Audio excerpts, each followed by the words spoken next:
Welcome back, everyone, to the world-famous Football Goons podcast. The league new year has begun, and we've got a ton to cover this week between the early stages of free agency and the absolute frenzy that we've seen over the first week here, and the beginning of our NFL draft preview series. We're going to be talking about the defensive backs and the linebackers tonight, breaking those players down. We don't want to take too much away from them, but we really honestly have to give some time this week to a couple of things that happened around the league that were big news. The first one being, just yesterday, the Jets and the Colts were involved in a blockbuster NFL draft pick trade. I know that sounds so corny, but if you're a draft nerd or if you're into those teams specifically, I know it's early in the process for a lot of people, but this is big news early on. And we have obviously a Jets fan and a Colts fan within the group here.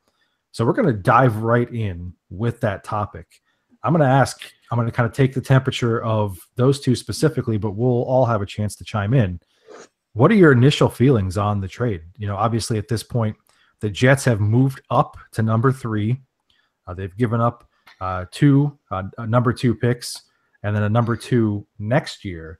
So they didn't have to give up any future number 1s, which, we'll get into. And the Colts bring in that bounty and just move back to number 6. So temperature of the room here, Jets fan, Colts fan, how are we feeling? First of all, I think it's crazy that this happened between 2 of our 3 teams because you guys both like the Eagles. So we only have 3 teams represented here, and this trade happened between the 2 of our teams. I think this is a slam dunk for the Colts. I think you already have your quarterback more than likely. I mean, I know there's still questions around Luck, but more than likely we're going to get to see Andrew Luck again at some point. So this gives you the opportunity to only move back 3 spots, probably take the guy that you should have taken anyway at that spot at 3, and now you move back to 6 and you probably still get him. And then on top of that, adding in 2 more picks in this draft, another pick in next year's draft, when you really need bodies all around Andrew Luck to make that team more productive again. As for my New York Jets, I hope they know what they're doing. I know, I've been negative Nancy this whole offseason. I wanted Cousins, and now I want it to be Baker Mayfield. I'll be very open and honest with that with all of our listeners. I want it to be Baker. I don't know why you trade to 3 unless you are 100% guaranteed that the guy you want is going to be there at 3. And I don't know that you could possibly know that for certain. And I don't know. I feel like if they wanted Baker, they didn't need to trade up to 3. So I don't think they want Baker. And that's my feeling on it. I could be wrong. I'm not saying I'm definitely right. Or I just feel like to get Baker's not the 3rd best player in this draft. Well,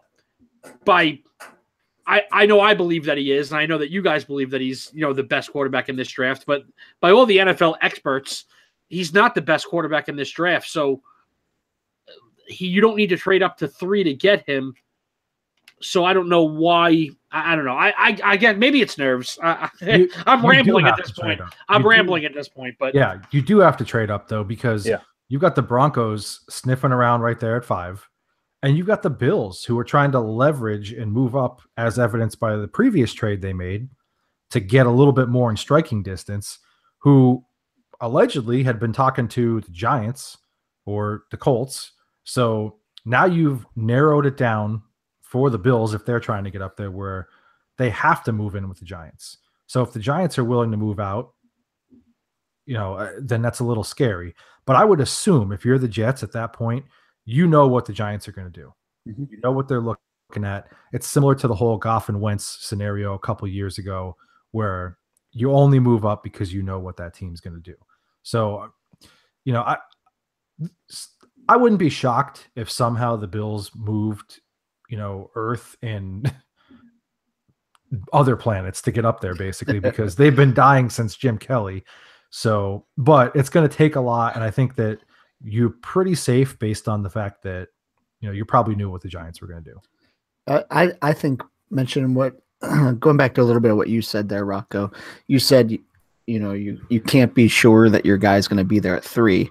Well, they might be sure he's not going to be there at 6. So that's really more important here as a gauge. Not is he going to be available? Well, he's not going to be, excuse me, when I want to pick. So I think that's critical. Mention a little bit why my feelings towards I love it for the Colts because I feel like we're still going to get we're definitely still going to get an elite player. Most likely still going to get Chubb, who we're going to take anyways, plus 3 extra picks to move back 3 spots. So it's brilliant. A little bit of mention why I feel like the Colts did take it. I think, and I heard that the Jets were in talks at least with the Browns to move to 1. So I think the Colts had to jump on it. You're basically going to get the guy you wanted or one of the guys you wanted, add 3 picks and have no risk of them jumping up to the Browns. And then if they jump up to the Browns, not only do you not get their pick, it could shake down the rest of the draft to say, now we're not getting anything for this and we're still picking at 3 when we could have a couple weeks ago made a big pick. But yeah, I love it for the Colts. It makes me believe further in Chris Ballard. And I can't say much better about it. See, I love it for both teams. And I do too. I was just saying for my team. I'm more saying, yeah, Rocco, I totally think it's nerves for you because you've been pining for this quarterback. And I'm going to say this offseason, obviously it's far, far, far, far longer than this offseason, but to the point where you're like ready to jump ship if they don't address quarterback. Well, you don't do this for not quarterback. Listen, anything can happen. Could they draft Saquon? Of course they could, but I'll be shocked. And South nailed it with the Goff Wentz thing. The Eagles traded to 2 because they knew the Rams were taking Goff and they wanted Wentz. And I think whoever it is, Baker Mayfield makes a lot of sense to me. Listen, by all accounts, the Jets called the Browns for the number 1 pick, which tells me they probably found out who the Browns are really leaning towards, and they know the cost, and it was prohibitive. Then they called the Giants at number 2, which tells me they probably have a good sense of who the Giants are going to take, and they know the cost, which was prohibitive. So then they called the Colts, and hey, we can do this without giving up a number 1 in the future. Take our second-round picks. We're terrible at drafting in the second round anyways. Smith and Devin Smith and Christian Hackenberg and Stephen Hill. I mean, we don't need these seconds anyhow. Kickers. So, right, Mike Nugent. So they found out, hey, this is the cost for the Colts. I love it. I love it for the Colts because they only move back 3 spots. And it's actually, we'll get into this, but it's why I don't think the Giants are going to move back is because I think the opportunity to move back in the top 10 is now gone. And it's tough to swallow moving from 2 to 12. But aside from all of that, I love it because the Colts have holes everywhere. Yeah. So they get the bounty, but the Jets have the hole at the most important spot. Right. Nobody in Houston is wondering, God, remember what we had to give up for Watson? Nobody in Philly is sad about giving up for picks for Wentz. Nobody in LA is sad about giving up picks for Goff. You never wonder what you gave up if it works. So just pick the right guy. I don't care who it is. But I think trading up 5-6 weeks ahead of time tells me they have a great idea of who they're going to get, and they're pumped about it. That is rich.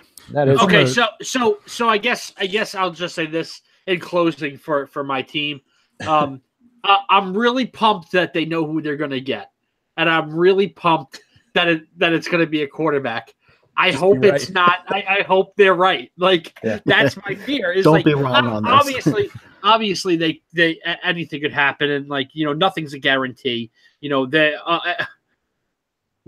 player in the history of the NFL has been a guarantee coming out. You know what I mean? Like anything could happen. But there's 4 guys here, and I want them to just not. I don't want 3 of them to be good, and then the Jets. that's my nerves. I think this is actually really fun for the entire league because I hate it. What you're probably looking at now is 4 of the first 5 picks are probably a quarterback, which just means that a lot of really good players at other positions for teams that don't need a quarterback are now tumbling backwards. It's especially that back end of the top 10. I said to you guys yesterday, and it's a little bit crazy, but I will not be surprised if the top 5 picks are quarterbacks. Somebody trades up to 4 with Cleveland and grabs the 4th guy, and then Denver panics with Lamar Jackson at 5. And you're the Colts at 6 and pick the best non-QB in the league. I think they will still go with Bradley Chubb. And then you're the Bucks at 7 and you get Saquon Barkley. then you're the Bears at 8 and you get Minkah Fitzpatrick. Like, it's just the whole draft could get really nutty if the first 5 teams are like, quarterback, move on. Yep. Yeah, and just to close on this, I would not be shocked at all if we hear now about kind of the Broncos being the team that loses out here, and the Bills do move up, but they do it with the Browns. Right. Because the Browns could afford that a little bit more than other teams there. So I just wouldn't be surprised at all. So, because the Broncos are probably taking that 4th quarterback. So if you're the Bills and you want one, now you have to get in there. Right. So the other beautiful thing about it for the Jets fan is that you literally handcuffed the Bills at this point. Yeah.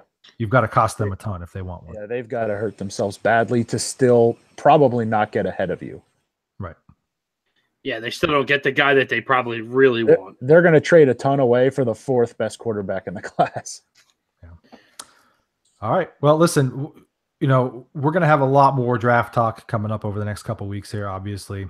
And we don't want to just gloss over things. So we are going to talk about free agency because it came in like a whirlwind here this past week. We went into the legal tampering period and things were already being announced, and contract numbers and things were already out there. And by the time Wednesday came, a lot of the storm was kind of dying down, but we want to talk about it a little bit here and recap the early stages of free agency. I'm going to ask this question right out of the gate. Which free agent move so far has made the most sense for both the player and the team they went to? I think I'm going to cheat a little bit here. I think there are several of them that make the most sense on re-signs. Like, I think Drew Brees is the only real answer to this question, going back to the Saints. But I ignored that, and I went with a player that changed teams. And I actually think it's one of, if not the very smallest deal that was given out the past week. LeGarrette Blount, 1 year for $2 million to the Detroit Lions, I think is perfect puzzle piece fit. He's a guy that can get that short yardage for you, can score touchdowns. Detroit doesn't have that at all. They have Amir Abdullah, who is essentially garbage. And then they have Theo Riddick, who I think is a very good player, but is not that kind of back, even sort of. No. Zach Zenner has the body, and Zach Zenner has a body. and he has the pigment that you would expect from that short yardage guy. But Zenner is a lot more Theo Riddick than he is LeGarrette Blount. So it's something the offense has been missing there in Detroit. He's an underrated player. He knows how to win. He knows the coach, so he's going to be great in the locker room. And he's cheap. He's cheap. So I really like that signing because most of the dollar amounts this last week have been baffling. So I thought LeGarrette saying, hey, I just want to keep playing. $2 million is plenty of money. He just wants to keep playing. He knows the coach. He knows the system. I like LeGarrette to the Lions.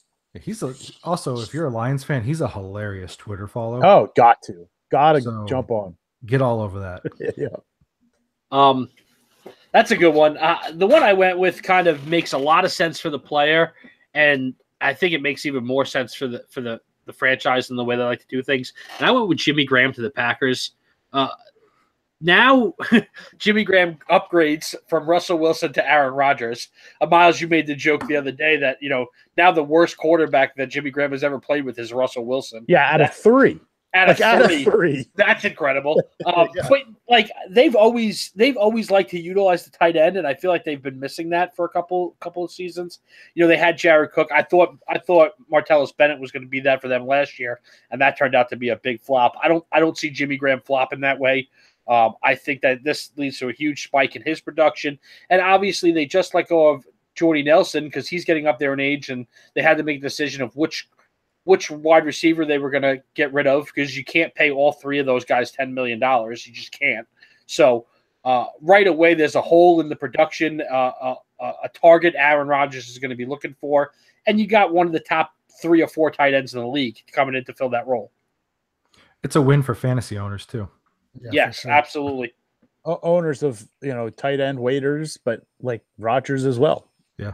And really Devontae Adams owners. Anytime you can open up the middle of the field, it's good for everybody.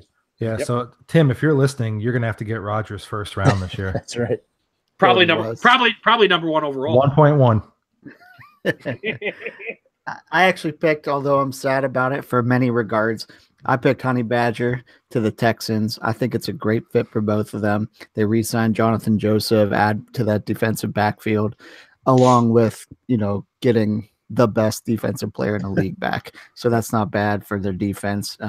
Their defense struggled, not to the extent you would assume it does if JJ Watt's out, but it did struggle last year still. And with the loss of JJ, the loss of Boye moving on. So I think that him going to the Texans, although I hate it because he's not a Colt and he plays against them, but it's a great move for both of them. I like that contract for both sides too. If I'm not mistaken, 1 year, $7 million. I mean, that's decent change for Matthew, not debilitating money for Houston, but then the 1 year for both of them too. Hey, let's see how this fits. Yeah. If it doesn't, fresh start. If it does, hey, we'll go long term for sure. Right. Yep. Brilliant. Yeah, mine's a little more low key. Maybe not in the name value of the player, but as far as the moves are concerned, I'm going with Carlos Hyde to the Browns. I think it's just a good fit. The Browns have a really deceptively good offensive line. Obviously, it takes a little bit of a hit with Joe Thomas retiring, but I do think that they'll be able to still be pretty productive in the running game. What they want to do there, they added a couple more weapons to the offense as a whole. So, if you can get a respectable quarterback in there, it could be a pretty scary offense. I mean, between what you could do on the ground with some of the weapons you have now in the passing game, their teams aren't going to be able to just load the box up and stop him by any means. It also helps them in the draft because now they're not forced to really go and dive in on this hype. If you're going to get your quarterback, you can go ahead and get your quarterback. But if the right deal comes up for somebody to jump up there to number 4, and you could just get a bounty of picks from a team and use them for the multiple areas that you have and need to fill on your team, now you don't have to necessarily sit there. I know that there's a ton of appeal, and it wouldn't stop me from still drafting Saquon Barkley, but you have the option now. You've got options there. You can decide, hey, we can move back to where Buffalo is, get another first rounder next year, get a couple picks in the second round, and really load up full speed ahead this year. And there are other backs in this draft too. I know none of them are Saquon, but it gives you flexibility. And that's what I like the most about it. Not only from how he'll fit into this offense physically, but the flexibility it presents in the draft. Yeah, for that same reason, I couldn't disagree with you more. I hate it. The collecting of assets has to stop at some point, and the whole purpose of doing it was to get these elite players. And you hit the jackpot this year that not only do you have 2 1s, but the one you traded for from a playoff caliber team in the Texans got to number 4 due to injuries. You have an opportunity to address your quarterback and get Saquon Barkley. And yes, there are a ton of backs in this draft, and I love them all, but they're not Saquon. Word straight from your mouth. You had the opportunity. Now, like you said, you still might draft him. And if you do, great idea. But for me, any temptation to not take this guy is a problem. And I say that I love Carlos Hyde. The second he signed, I told you guys I want him in every fantasy team. I like Cleveland's running situation. I love Carlos Hyde. But listen, if you're not a QB needy team, any reason to not draft Saquon Barkley is a bad reason. It's just bad. And assuming they go with quarterback at number 1, they're no longer QB needy. So you've got to take him at 4. Yeah, I guess I'm just looking at it from the perspective of you're going to have options then. So, well, you love Darius Geis, which is fine. I do too. But maybe our gaps are different sizes from Barkley to Geis. Yeah, they definitely are. Because you're probably looking, let's be honest, and I saw this yesterday. I mean, if you're Cleveland, you can trade for 12 and 22 and get like Mike McGlinchey at 12 and Darius Geis at 22. It's crazy. Good for you. But I'm still not trading McGlinchey and Geis for Saquon Barkley. I'm just not doing it. Nope. That's where we differ then. Right. So, which is fine because I totally understand what you're saying as well. Saquon Barkley has the potential to be a generational back. He's basically all of the best backs in one person, according to what you could see on tape. So that's why I'm just saying that I think the beauty of it is that just gives you more options. So it's a win-win for Cleveland at this point. It is, and not to belabor, but I guess where my brain is starting to go, the more I study drafts and stuff, is if I can look at a guy and say, hey, if all goes according to plan, we're absolutely attending his gold jacket ceremony someday. I want to draft that player, and for me, Saquon Barkley is a slam dunk Hall of Famer if everything goes according to plan. Will it? Who knows? But I'm not saying that about anybody else in this entire class. Look, I know this is crazy, but I feel very similar about that to Darius Geis. And I've been saying that for 2 years. You have. So, I mean, I've been saying he's going to be better than Fournette. And so, I mean, we'll see how it plays out. But I'm actually hoping that the Jets traded up to 3 to take Saquon Barkley. And you know what? If they do, it's still a good trade in my mind. That might be the one you couldn't be wrong on, at least. Exactly. That's because the way South feels about Darius Geis, that's how I still feel about Teddy Bridgewater. So, yes. All right, give me a free agency move so far that's been the most head scratching. Carlos Hyde to the Browns. It makes no sense. They let Crowell move on. Now, I know there's been talks that Crowell didn't like Hugh, and that is what it is. But it's not like Crowell was moving on to the Eagles or to the Patriots. He moved on to the Jets. Sorry, Rocco. It is what it is. My team's worse than your team, so I can say it. He didn't move on to this phenomenal situation. So they signed Carlos Hyde, who, other than touchdowns, which Crowell's had taken away from him by a backup, his number 2, by his tandem running back, Crowell has better stats than Carlos Hyde. There's no reason they should have moved on from Crowell to get Hyde, especially when you draft number 1 and can get Saquon Barkley. Like, you could have moved on from all 3 of them, and that would have been a better situation than signing Carlos Hyde. It doesn't make sense. Yeah, especially for the dollar amount. It's just kind of crazy. 3 years for $15 million for a guy you don't need, and you had a guy better than, and you have a guy you can draft that's better than all of them combined, plus a couple more. It's dumb.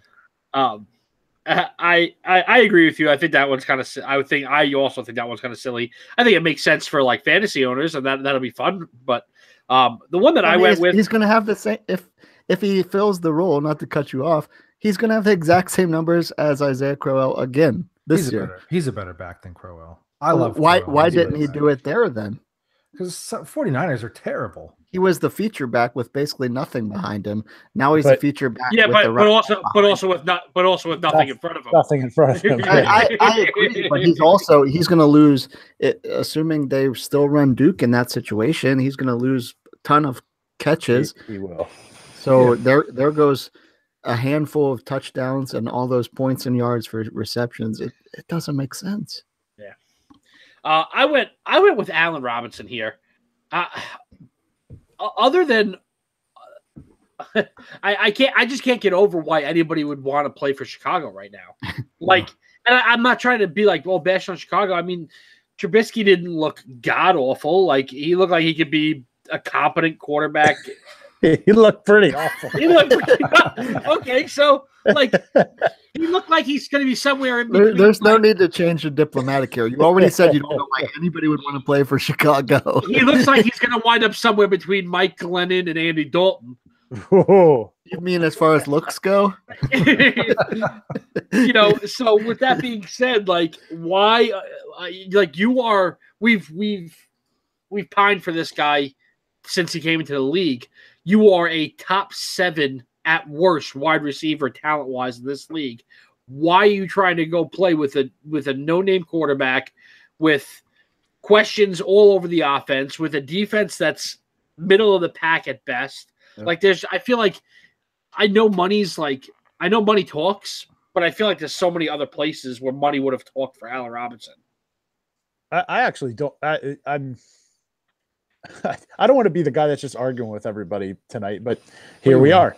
Yeah. I mean, I actually think it's an attractive place the more I've looked at it. And on top of that, I didn't love it right away, but I really like what Chicago's done since too.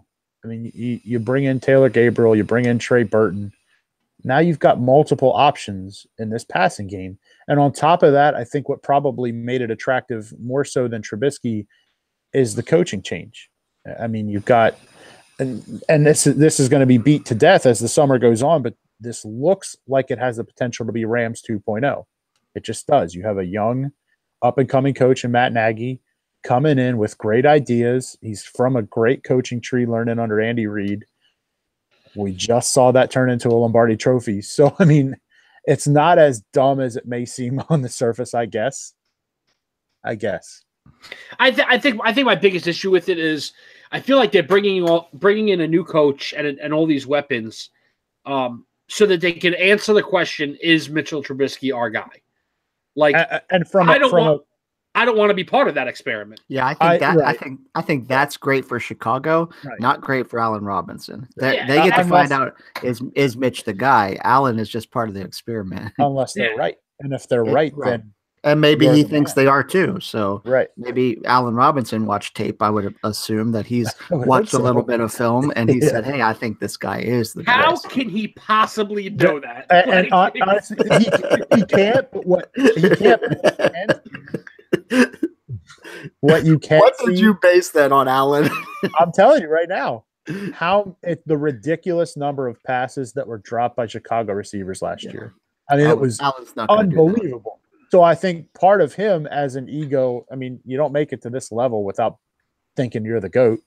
He probably says, well, I'm not going to do that. And let's be honest, the ball was delivered where it was supposed to be. So that's a 20-yard catch for me instead of an incompletion. So I don't know. I mean, I'll build on your answer. I don't like any wide receiver move that's been made. Not one. That was my most head scratching. Sammy Watkins, 3 years, $48 million. Marquise Lee, 4 for 34. Paul Richardson, 5 for 40. Albert Wilson, 3 for 24. Even Dante Moncrief, 1 year for 9.6. Those players I just listed, 5 players, have averaged 524 yards per season as their careers. Their 19 combined seasons, 524. The high water mark was Sammy Watkins with 1047 in 2015. And he's getting paid $16 million a year. Now, the contracts, however they're worded, I don't know. Maybe they can all be voided like next Thursday, which would be a good idea for those teams. But none of the money being thrown at these receivers made sense. It's everybody saying, we really need a receiver. All right, Albert Wilson, you traded away Jarvis Landry so you could give Albert Wilson $8 million a year. They also got Danny Amendola. Oh, buckets. He wasn't even good enough to make my list of garbage players. Oh, my. Mistakes were made. Mistakes were made. Big mistakes were made, and I'm going to give you the biggest mistake that was made. I already told you. The Arizona Cardinals quarterback situation. Yes. All right, I can support it. Listen, I get that Carson Palmer is retiring. I understand you have a gap there. You didn't need to spend $20 million with a second-year club option of $20 million for Sam Bradford. You paid $20 million, so he's probably going to get $5 million per game that he actually plays this year. And then your second choice behind him was to wait like a dog waiting for the ham bone to fall off the Easter table for Mike Glennon to be released from the Bears. Wait a second. So you can scoop him up. My favorite part of that, and I just want everybody to know this, my absolute favorite part of that was that he signed a contract 20 minutes after being released. Signed a contract 20 minutes after being released from Chicago. So Chicago released him. He wasn't even in Chicago when he got released. He was in Arizona. And as soon as he was legally released, he signed a contract with the Cardinals. Yes. Insane. You did all that, got decidedly worse at the quarterback position, which took some skill to do. Yes. And allowed one of your actual best players to walk out the door when all it took was, less than half of Sam Bradford's contract to make him happy. What is going on with the Cardinals? You have derailed. It's the same thing that happened with Philly and then Minnesota. this allure that Sam Bradford has, because on the rare occasion he plays, he's pretty dang good. He just is. Well, everybody thinks that they could be the guy. Right. But that's the thing. Like, maybe he's not special. I don't know. But how are you going to be the guy that makes him not get hurt? That's the point. It's not like he's been poorly coached. He won Rookie of the Year under Jeff Fisher. No, come on. Listen, here's the thing. He is special when he plays. He just listen. I believe that wholeheartedly. He's a special player when he plays 14, 15, 16 games. Yep. He's just not going to do it. So the guy's knees are degenerating faster than my anger at the fact that he's still in this league. All right. And that's very fast. Very, very fast. All right. You cannot be the guy at this point who is the coach who maintains Sam Bradford for a high level. I just don't believe it. It's the reason why the Vikings decided to move on. So many other teams decided to move on. He has degenerative knees. There's no way around that. So unless he's going to be your backup, I just don't understand how you're going to keep him upright and keep him healthy and keep him playing. So to me, that's the most. Not for $20 million. Exactly. Right. All right, real quickly here. Give me a player and a team matchup that makes the most sense from the remaining players. I'm taking the easy way out here. Any offensive lineman to the New York Jets. Because if you're going to go all in on a quarterback and you gave up two second-round picks this year that you were probably going to use to rebuild your offensive line, now you need to go out and spend the money on the free agents, unfortunately. And at this point, you have to take what's left. So you need to rebuild that offensive line. So just start throwing money at people. You got it. I know you got it. Mine's going to be pretty quick here. It's one that I hate, but it's so true because it's the biggest need for the team is their interior defensive line. And Ndamukong Suh is out there and available. I know that the money is probably going to be an issue, but if you can get them to just, sign up for a year and, figure it out, and Ndamukong Suh to the Cowboys is the perfect fit. It's your biggest hole probably on your entire team. Plus, he's a total dirtbag, and it fits with everything that you love. So go for it. I picked Ndamukong Suh to go to any team except the Colts. That would be the best fit for him, the best fit for any other team, the best fit for me. I love him to go to any team, so the Cowboys can take him. That's great. I went with. Is that seriously what you went with? That's my answer. Okay. I would like to see Arizona take a shot at Terrell Pryor. There's something with him. You don't accidentally go for 1,000 yards with Cleveland, and then something happened last year. None of us know what it is. He was terrible. But he's got to be somewhere between those two players. And I think if anybody can get it out of him, Larry Fitzgerald's a decent role model. So go there, catch passes from Sam Bradford for 6 games and then Mike Glennon for 10. I don't know. But the fact is the line has been built up a little bit. David Johnson's there. Larry Fitzgerald's there. You're going to an offense. When you signed with Washington last year, they wanted you to be the man. And maybe that kind of overtook him a little bit. You don't have any reason to be that with the Cardinals. They have enough money to throw him another 1 year, maybe $5 million prove-it year. I would like to see that happen. That would actually be my favorite receiver signing of the whole offseason if it happened. My actual one was DeMarco Murray to the Lions because I think it fits for them. He's going to do well in a timeshare. He's not the guy really to take 300 touches a season anymore. And let's be honest, they're not going to draft a running back. Right. So if you're not going to draft a running back, then get the best guy that's out there right now available who's going to fit well in a tandem. I saw that he's visiting Miami earlier this week. Do you like that? I like it for them too because their situation's probably equally as bad, and to pair him up with Kenyon Drake is a real similar situation as him going to the Lions. So yeah, they're probably equal for me. I just like it more for the Lions, obviously. All right, guys, we're going to transition into some NFL draft talk, but I'm going to ask you guys a question here real quick. How do so many of these players who have aspirations and dreams to get to the NFL get funneled down into the select few who make it in the draft? I'll tell you how, because I could see the look on your faces because I just threw you a curveball. They're hungry. They're the hungriest of the group. You know, Jason Kelsey famously said it, hungry dogs run faster. All right. And our friends What about when he Gorb, doesn't have breakfast? we're not going to get into that. Okay. But seriously, our friends at Gorb remind us every single day that in life, you've only got two choices. You can either get hungry or you can always be hungry. And getting hungry is about finding that thing in your life that you're passionate about and going after it 100%. And, you know, when we talk about the draft, I picture these guys that get up, they work hard every single day.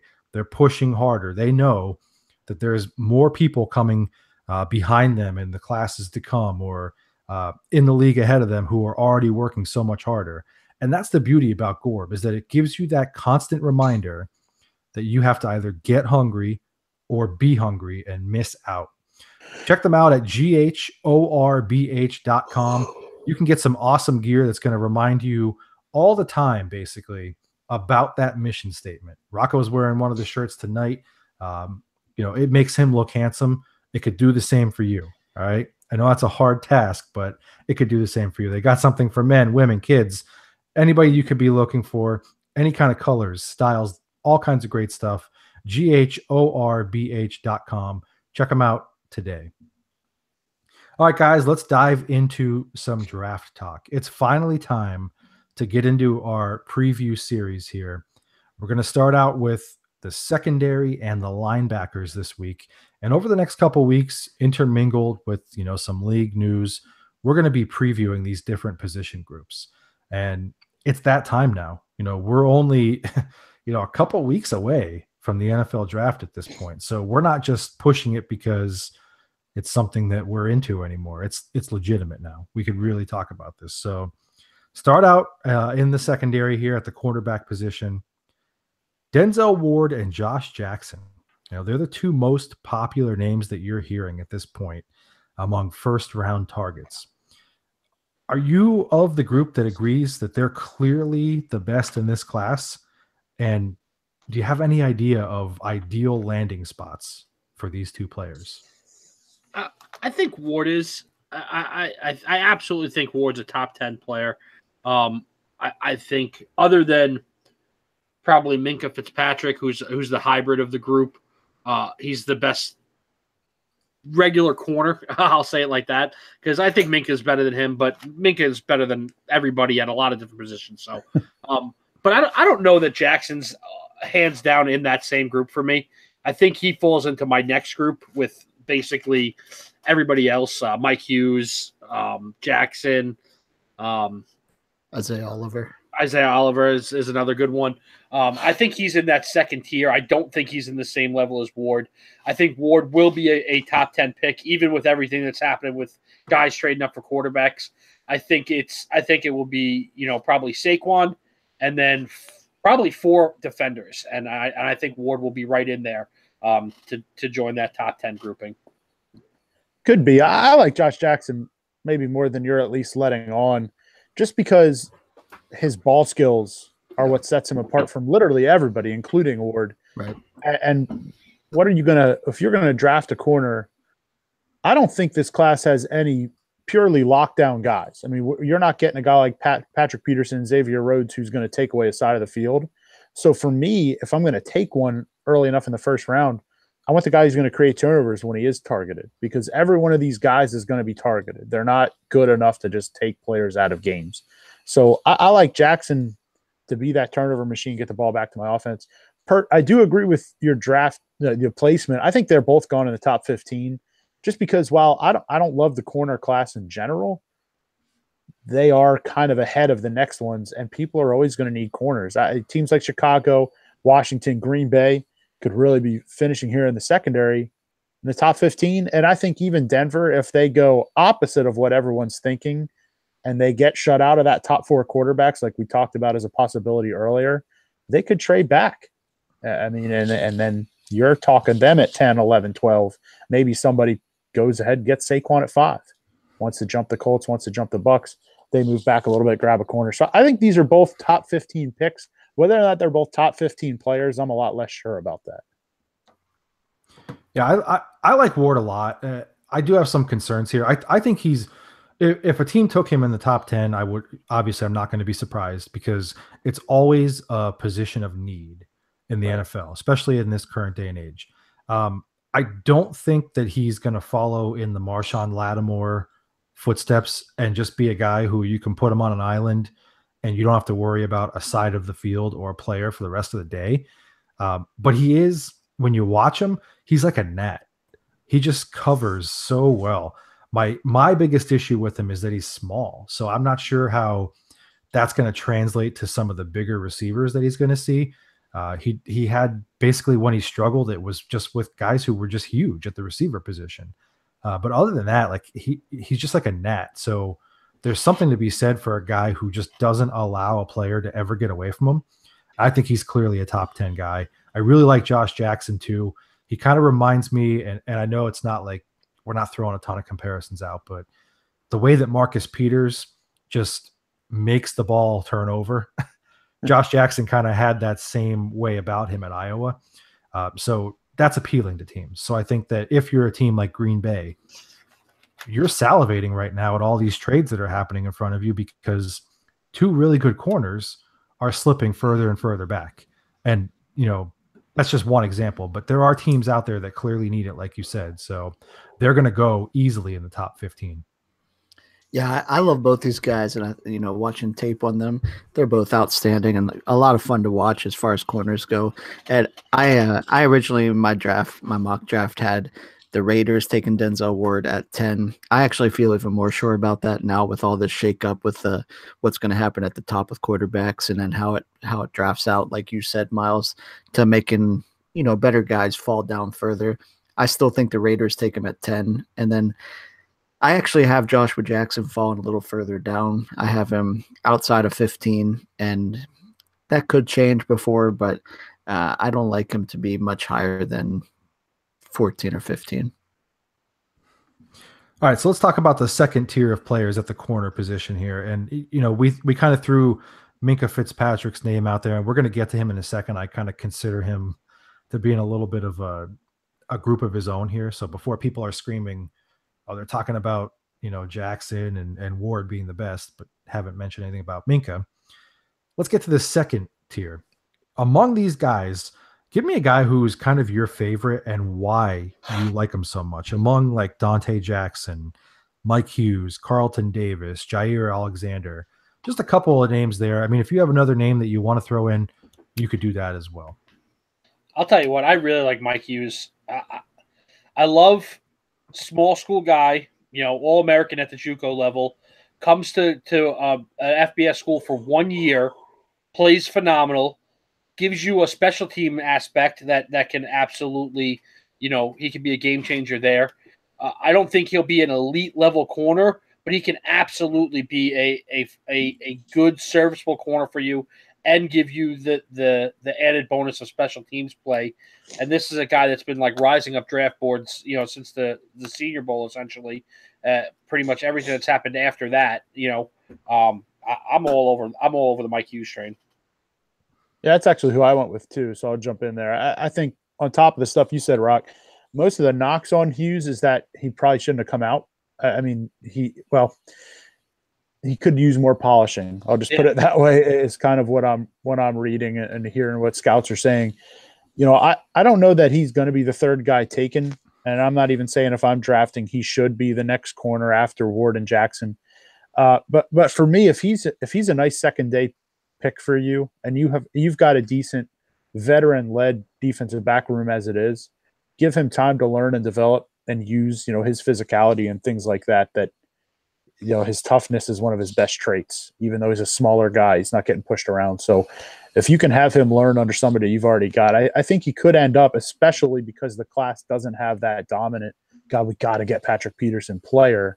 He could end up the best corner in this class pretty easily by year 3 or 4 with the right coaching up and just the right patience. I'll even put it that way. Yep.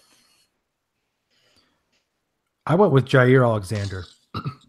Excuse me. And I think part of the reason why he's not getting a lot more talk is because he's been banged up, which is a scary proposition for a team who's looking to draft a player. But I think the beauty of Alexander is that you're not going to have to really go too overwhelmingly high with his injury history to get him. And he's got a lot of upside. He's kind of raw still to a degree, where he's just kind of coming into what he's really going to be as a corner. He's got good ball skills, obviously. Something that you mentioned with Mike Hughes, he's also a contributor on special teams. He was really good as a punt returner at Louisville. So I don't know. There's just something about the versatility of him.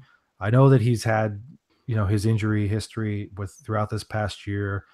He had some problems with his knee, and then I think he broke his hand at some point too. So that's concerning. But just the raw skill set is what is most appealing to me. I really like Isaiah Oliver. That's why I mentioned him a few minutes ago. I like him because just watching some, YouTube highlights, watching some tape back on him, he's unbelievably fast.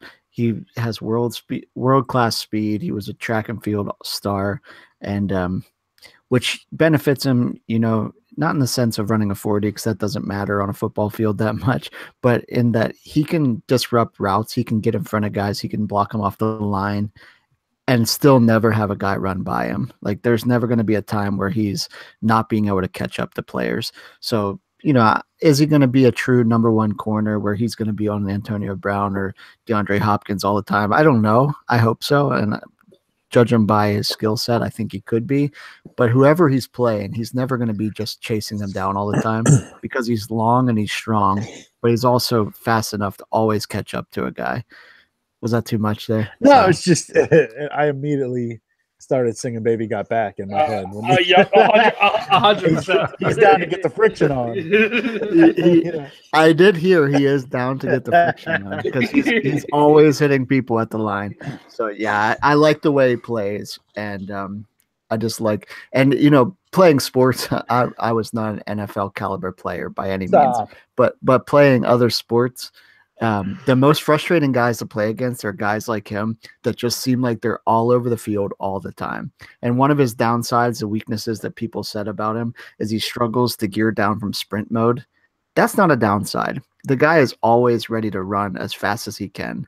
And that's the guy that's frustrating to play against, especially at the corner position. That's what we like to call, in unnecessary terms, high motor. Right. My man got a high motor. Let's talk about Minkah Fitzpatrick. He's kind of the hybrid among the group in the secondary here, because he's got the ability to play some corner. He's kind of leaning himself more toward the safety position. Where do you believe that he's best suited to play in the NFL, and how high can you see him going? I mean, there's talks about him being potentially the first non-quarterback off the board. That I'll jump, because that's kind of where I like him, to be honest. As much as I just talked about drooling over Saquon Barkley, I think the Hyde move absolutely takes him out of that, and I would love him number 4 to Cleveland. I think the way he plays, I like him more as a safety.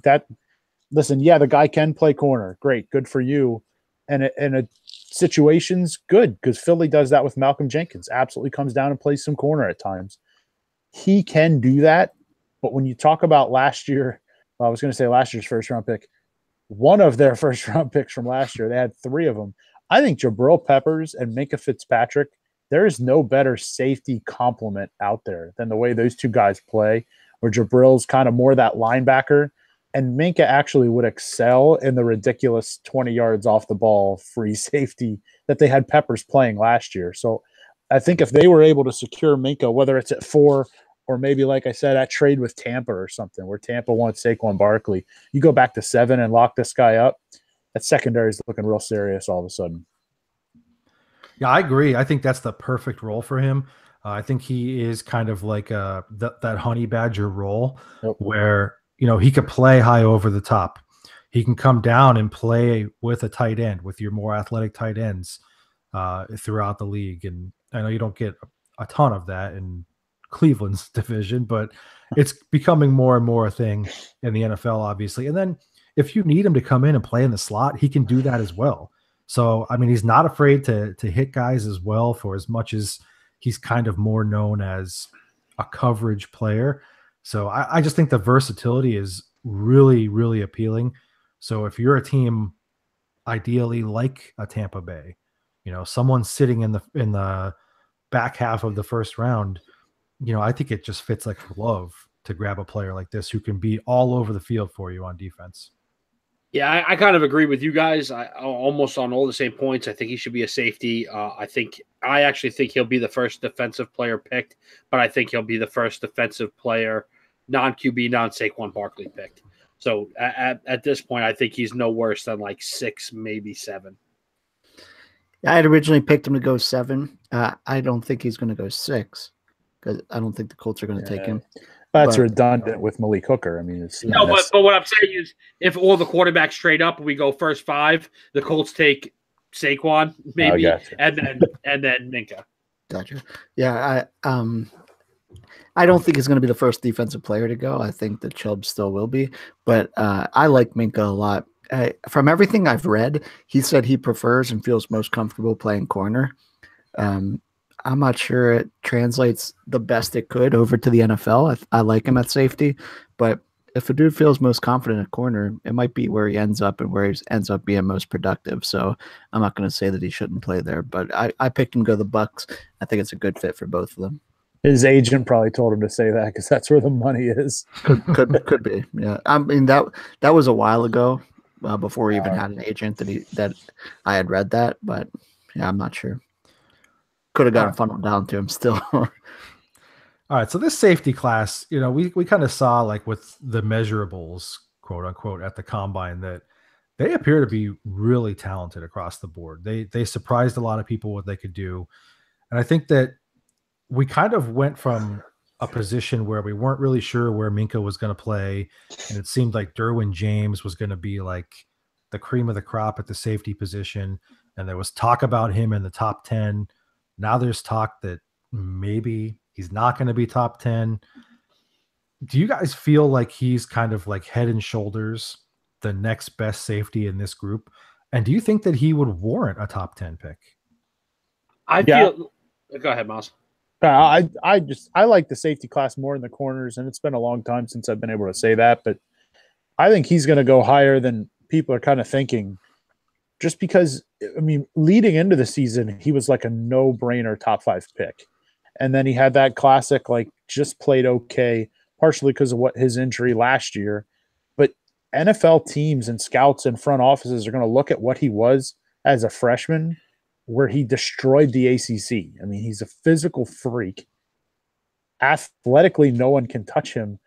And from what I'm reading from various quotes from various scouts, his ceiling is far higher than Jamal Adams, who went 6th last year to the Jets.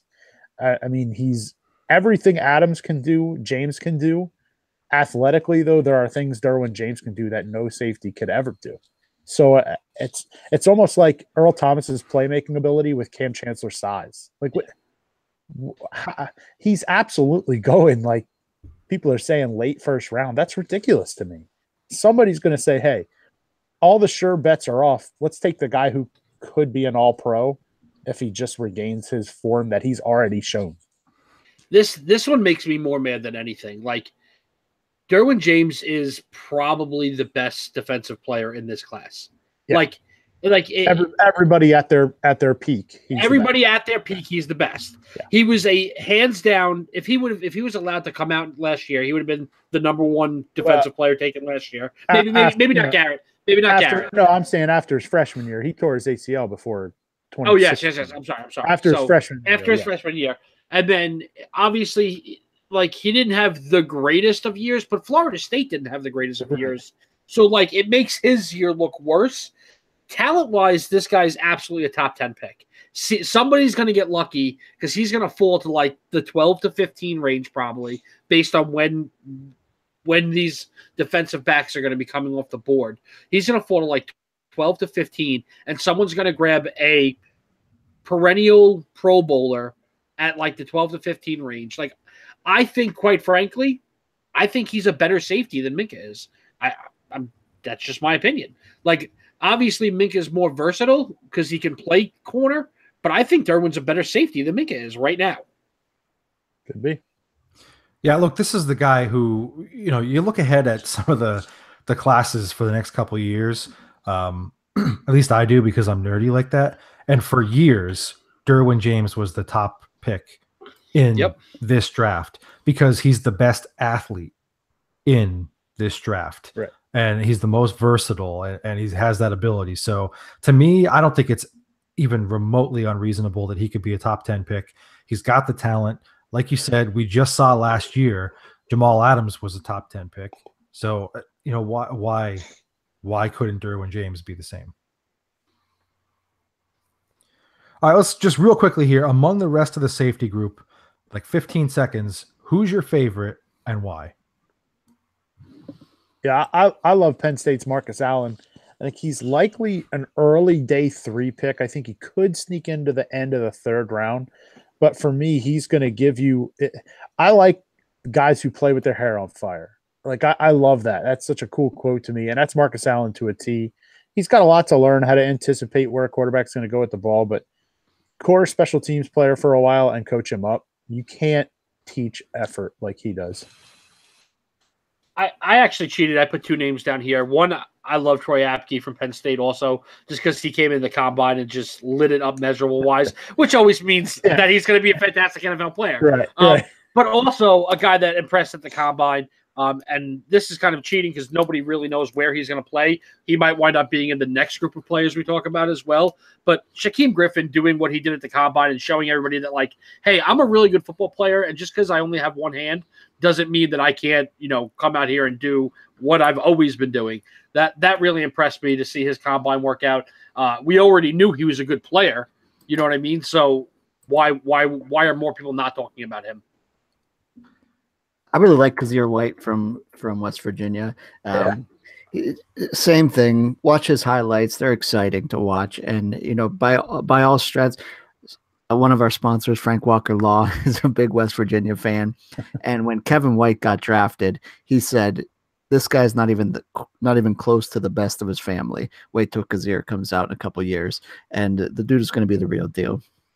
I picked White as well, actually, just because he's a playmaker and multiple aspects of the game. He's a guy who's wreaking havoc, getting sacks, interceptions, pass breakups. He's all over the field. Really good athlete, so that's why I kind of went with him as well. All right, the linebacker group. Obviously, middle linebacker, it looks like Roquan Smith is clearly the most elite middle linebacker in this group. So I'm going to ask this question. What sets him apart, and where is his best fit? Actually, I'll start off by saying I don't agree with you. I don't think he's the best inside linebacker in this class by a lot. And I love Roquan Smith. Only because the next guy we're going to talk about, Tremaine Edmonds, I think can play anywhere, including middle linebacker. But what does set Roquan Smith apart as still a top 20 type player is that he can flat out run, and not just run like a lot of guys can run. I mean, it's rare that you can run like he does. But the fact that when you actually watch Roquan Smith, which as a Georgia fan I did a lot of, his angle tackles are given with as much force as his head-on tackles, which that's rare. That's super rare. So when you combine the fact that he can run sideline to sideline, and then when he gets there, he does not have to square you up to push you backwards. Like, the dude single-handedly wrapped up the Oklahoma semifinal game on that exact situation, running angle with a running back and pushed him backwards. That's what sets you apart. That's Luke Kuechly kind of stuff. I love him. Tremaine Edmonds, better player, but Roquan Smith should absolutely go top 15 at least. I hope so, because I really don't want him to go to Dallas. Listen, Roquan Smith, what for me sets him apart is like he has that nose for the ball that you cannot teach. When we talk about the greatest middle linebackers to ever play the game, they're the kind of guys who were just in on every tackle, in on every play. He's not a liability in really any area of the defense. He showed that this past year. He had a ton of tackles. He had like 7 sacks, 6.5 sacks, I think. 12 tackles for loss. He forced fumbles. He batted passes down. He was really good in coverage. This is a guy who is just a playmaker in every aspect of the game, and he takes command in the middle of any defense. And that's something else that you just cannot teach. My favorite thing about Smith, to go along with what you guys said, the reason he plays like that and is able to make those plays, and this is just something that I love about him. I love his BA middle linebacker attitude. Like, and that I don't think Edmonds has, which is why I think Edmonds will probably be better on the outside. But I love that he has that Ray Lewis, Mike Singletary attitude of like, I'm going to make this play. There's no way anybody on your defense is going to stop me. And he just puts his nose down, runs 100 miles an hour, and makes the play. Like that, your middle linebacker has to have that attitude. It's a must. So I think he is the best because of that. It's similar to what I said about the guys that are all over the field. He is that type of guy, and I'll go back to several years, like 10 years ago, when I played in individual defensive player fantasy league, which is the worst decision I ever made. But I played in. It's the worst, and I single-handedly lost the game to London Fletcher. And he is that type of guy that's just going to be involved in every play, no matter where the ball is. If the ball is past 20 yards down the field, you're like, how the heck did Roquan Smith get there to get in on that tackle? And if the guy runs, a running back sweep, it's like he was on the left side of the field. Somehow he gets there. If the guy runs it up the middle, he's there. He's getting sacks. He's just all over the field making plays. Yeah, I'm just going to say this real quick, too. You watch that tape back against Oklahoma in the college football playoff. He was 3 steps ahead of every offensive lineman because he was so well studied. He knew when guys were going to pull, he was out in front of them, so they couldn't even have a chance to get a hand on him and just wreaking such havoc. So the brain, too, is what is something that you can't teach, obviously. So let's talk about Tremaine Edmonds here real quick. Virginia Tech. He's kind of more labeled as an outside linebacker, but as Miles said, could also play in the middle. He seems to have obviously the highest grade in the outside linebacker group, and would also have a really high grade in the middle. Is this guy a clear-cut first rounder? Because I see a lot of it where he's not for some reason. And, any real specific good fits for him. I think that's such a funny question, though. Like we all laugh because talent-wise, he absolutely is a first rounder. Like it's insane to not think about it. But for some reason, we're seeing mock drafts out there from these analysts where he's like 28, 29 right on the you know what I mean? Right on the cusp. Like there's got to be let him go 32. Yeah, like absolutely. He won't make it past 32 because I know Miles and South will be running to Philadelphia to get on the phone with somebody. But like, there's got to be a reason why he is being mocked so late. Like, because talent wise, he should be top 10. He should be him and Roquan should both be top 10 linebackers drafted in this class. Like that should happen. That's actually what I have down here. The reason I say he's better than Roquan, you say middle, outside, the league is going so much to sub package that you have 2 linebackers on the field. Yeah. You know what I mean? Like there's no more middle linebacker or outside. They're off ball linebackers. And I think everything we just said about Roquan Smith, Tremaine Edmonds does it too. And he's bigger.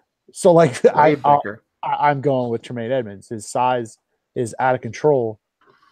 Maybe Smith's attitude's a little bit better, but you got to hope Edmonds grows into it. He's going to grow up and get in a locker room with a bunch of men. And if they teach him how to have that nasty streak even a little bit, he's ridiculous. But just rock off of what you said, I'm not going to be surprised at all if in some order Edmonds and Smith are 9-10 to San Francisco, Oakland, and they both go to the Bay Area together. Yeah. That's what makes him so outstanding. We just praised Roquan for running a 4.5 at what? 6'1", 225, which Tremaine Edmonds runs like 0.004 of a second slower than him, and he's 4 inches bigger and 25 pounds heavier with 2.5 inch longer arms. He's a freak. The dude is going to be everywhere. Like there's no avoiding him for if you're on offense. Like he's going to be on you no matter what position you play. So he's going to be unbelievable. Yeah, it's not often you see a 6'5" linebacker like lined up in the middle of a defense. Like that's not a normal thing.